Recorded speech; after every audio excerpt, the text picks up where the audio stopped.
एक अपाहिज सैनिक। यह कहानी एक सैनिक की है जो वियतनाम में युद्ध के लिए गया था। युद्ध समाप्त होने के बाद जब उसके घर लौटने की बारी आई तो उसने अपने माता पिता को सैन फ्रांसिस्को से फ़ोन किया। माँ और पिताजी, मैं घर आ रहा हूँ, लेकिन घर आने से पहले मुझे आपसे एक बात पूछनी है। मेरा एक दोस्त है जिसे मैं अपने साथ घर लाना चाहता हूँ। क्या मैं उसे ला सकता हूँ? बिल्कुल बेटा, ये भी कोई पूछने की बात है।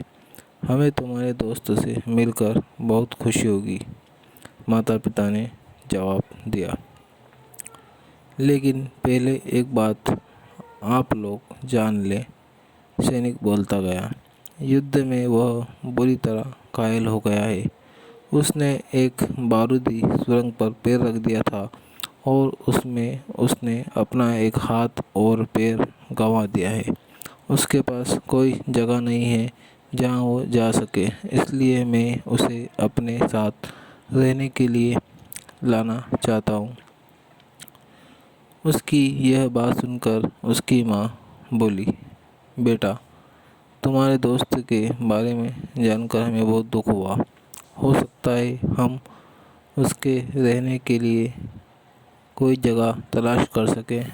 नहीं माँ, मैं चाहता हूँ कि वो हमारे साथ रहे।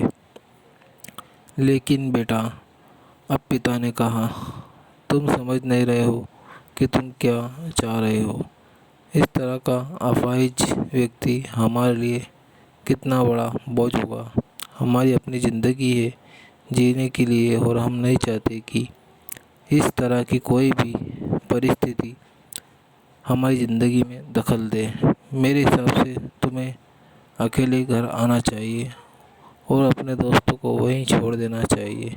वह अपनी ज़िंदगी जीने के लिए कोई ना कोई रास्ता निकाल ही लेगा। ये सुनकर उस सैनिक ने फ़ोन रख दिया।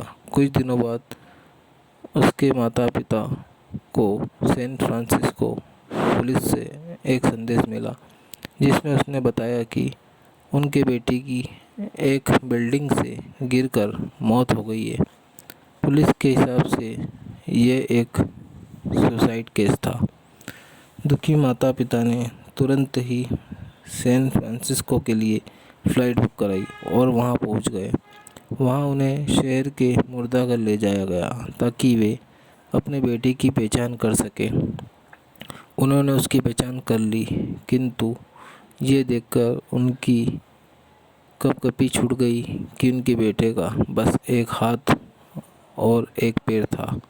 दोस्तों, इस कहानी में जो माता पिता है वे हम में से बहुत से लोगों की तरह है जो अपनी सुविधाओं को सबसे अधिक महत्व देते हैं। वे उन लोगों से प्यार करना या रहना या समय बिताना चाहते हैं जो दिखने में अच्छे हैं, स्वस्थ हैं या फिर जिनके साथ रहकर उन्हें मज़ा आता है। वे ऐसे लोगों को पसंद नहीं करते जो देखने में स्वस्थ, सुंदर या स्मार्ट नहीं है या जिनके साथ मज़ा नहीं कर पाते या जो किसी भी रूप में उनके लिए असुविधाजनक है। वे ऐसे लोगों से दूरी बनाकर रखते हैं। लेकिन कभी कभी उनके इसी व्यवहार के कारण उनके सामने ऐसी परिस्थितियाँ उत्पन्न हो जाती है जब उन्हें पछताना पड़ता है। आइए लोगों को वे जैसे है वैसे ही अपनाएं और ज़रूरत पड़ने पर उनकी मदद करें। दोस्तों, अगर ये कहानी आपको पसंद आई है तो प्लीज़ लाइक और सब्सक्राइब ज़रूर करें।